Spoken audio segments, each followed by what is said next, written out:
You want to start trading but don't know where to begin in the stock market. This video will explain the basics of investing in the stock market for people who are just starting out. For example, it will answer questions like, what are the best ways to get started? And how can I make smart choices without getting too stressed out? Come with us as we teach you the basics, give you advice from professionals, and help you take the first step toward growing your money.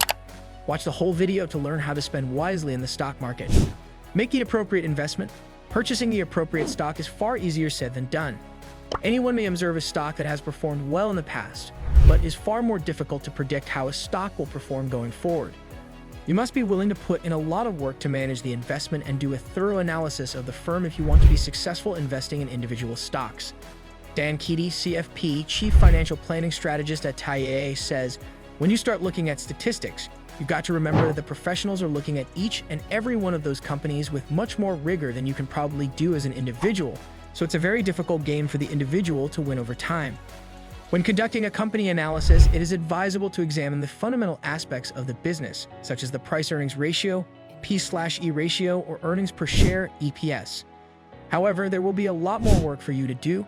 Research the company's finances, particularly the balance sheet and income statement, assess the management team's performance, and consider its competitive advantages. And these are only the first few things. Keaty asserts that purchasing stock in a company or product you love isn't the best approach to make investments. Furthermore, keep in mind that past performance does not guarantee future results. It will be difficult work in good times to research the company and predict what will happen next. Ignore individual stocks if you're just starting off. Everybody has heard someone discuss a huge stock win or an excellent stock selection. What they frequently overlook is the fact that they're not discussing those specific investments they own as well, which perform incredibly poorly over time, claims Keaty. Thus, individuals occasionally hold irrational expectations regarding the kind of profits they can expect from the stock market. And occasionally people mistake ability for luck. When selecting a single stock, you can occasionally get lucky. Long-term luck and avoiding those significant downturns are difficult to come by. Recall that in order to profitably trade individual stocks, you must possess knowledge that the market hasn't previously included into the stock price. Remember that there is a buyer for those same shares on the market for every seller who is equally confident they will make money. There are a lot of intelligent people who make their living from this, so the chances of you outperforming them as a novice are pretty slim, says Tony Manson, CFP, the founder of Redwood Falls, Minnesota-based New Leaf Financial Guidance. An index fund, which can be an exchange-traded fund or a mutual fund, is a substitute for individual equities. Dozens or perhaps hundreds of stocks are held by these funds. Additionally, every fund share you buy gives you ownership of every company in the index. While some mutual funds and ETFs are free, mutual funds and ETFs may have yearly fees, unlike stocks. Assemble a portfolio with diversity. Having a variety of equities available to you right away is one of the main benefits of investing in an index fund. For instance, you will own equities in hundreds of companies across numerous industries if you own a broadly diversified fund based on the S&P 500. A fund that is specifically diversified and concentrated on one or two industries is another option.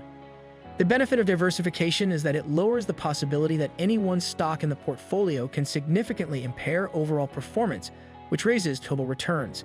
Conversely, if you purchase a single stock, it's as though you're putting all your eggs in one basket. Purchasing an ETF or mutual fund is the simplest approach to build a diverse portfolio. You don't need to conduct any research on the companies included in the index fund because diversification is already incorporated into the goods. Although it might not be the most thrilling, Keaty claims that it's a terrific place to start. Once more, it dispels the illusion that you will be an exceptionally astute investor capable of identifying high-quality companies that will appreciate over time and determining when to buy and sell them. Diversification extends beyond owning a large number of different stocks. It also refers to investments dispersed throughout several industries, as stocks within related sectors could move together for the same reason. Be ready for a decline. For most investors, accepting a loss on their investments is the toughest thing to do.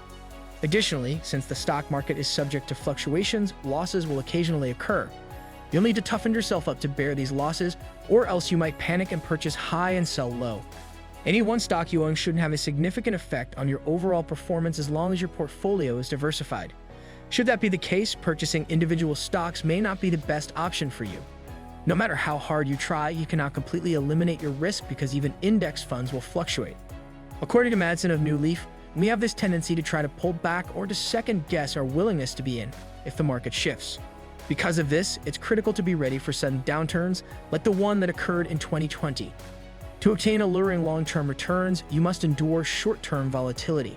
Since stocks don't come with any guarantees, investing entails a risk of financial loss.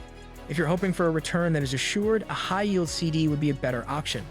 Even seasoned investors may find it challenging to comprehend the idea of market volatility, warns Ketty. People will notice that the market is volatile since it is declining, which is one of the intriguing aspects according to Kitty. Naturally, when it's rising, it's also erratic, at least in terms of statistics, moving all over the place. Therefore, it's critical that consumers acknowledge that the volatility they are witnessing on the upside will also manifest itself on the downside. Prior to making an actual investment, use a stock market simulator. Using a stock simulator is one method to get into investing without taking any risks. It is not risky to use virtual dollars and an online trading account to trade real money. You'll also be able to assess your own reaction if you actually gained or lost this money. It can help people get over the idea that they're better than the market, that they can always choose the greatest stocks, and that they can always buy and sell in the market at the proper time, according to Kitty. Determining whether stock investing is right for you might be aided by asking yourself why you are investing.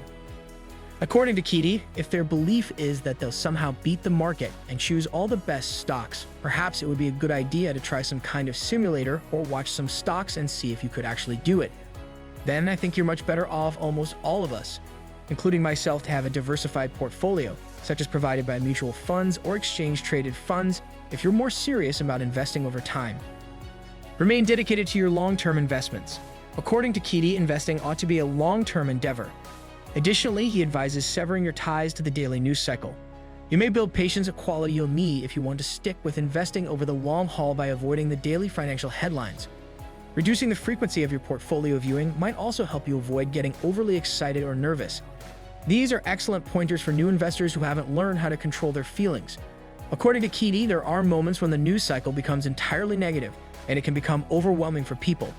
Establishing a calendar and planning ahead for when you'll be reviewing your portfolio is one tactic for novices. Following this advice, according to Kitty, will save you from selling out a stock during a period of volatility or from not realizing the entire profit on an investment that is going well. Get going now. It's usually not a good idea to wait for the ideal moment to invest in the stock market. No one can say for sure when is the optimal moment to enter. Furthermore, investment is supposed to be a long-term endeavor. The ideal moment to begin is never there. Ketty thinks that getting started is just as important as thinking about investing. And get going right now, because compounding is what can really boost your profits if you invest now and frequently throughout time. To achieve our objectives over time, it is crucial that those who wish to invest really get started and maintain a savings program. Steer clear of short-term trading. Determining your approach and if you should invest at all can also be aided by knowing whether you are investing for the long run or the short term. Investors with short time horizons may occasionally have inflated expectations for their capital growth.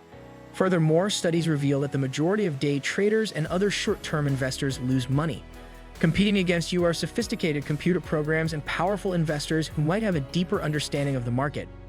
It is important for novice investors to understand that trading stocks on a regular basis can be costly. Even in cases where a broker's headline trading commission is zero, it may result in taxes and other expenses. Investing for the short term puts you at danger of running out of money before you need it. I'm hesitant to accept too much market risk with those funds when I'm advising clients anything under a couple of years, even 3 years out, Madsen says. A short-term CD, money market account, or savings account might be better choices for you, depending on your financial objectives. Investors are generally advised by experts to invest in the stock market only if they can commit to holding the money for a minimum of 3 to 5 years. If you have money set aside for a specific reason within the next several years, it is generally best to put it in low-risk options like high-yield CDs or savings accounts. If you got a 400 and ONIC retirement plan, which deducts funds from your biweekly paycheck and invests them in the investments you've chosen, you might already be doing this. You can set up automatic transfers to your brokerage account even if you don't have a 400 and ONIC. After that, you might be able to set up automatic investing with a top robo-advisor or broker. If you found our beginner's guide to stock market investing helpful and want more tips on building your investment skills, be sure to subscribe to our channel and click the bell icon for updates on our latest videos. Start your journey to financial success with us.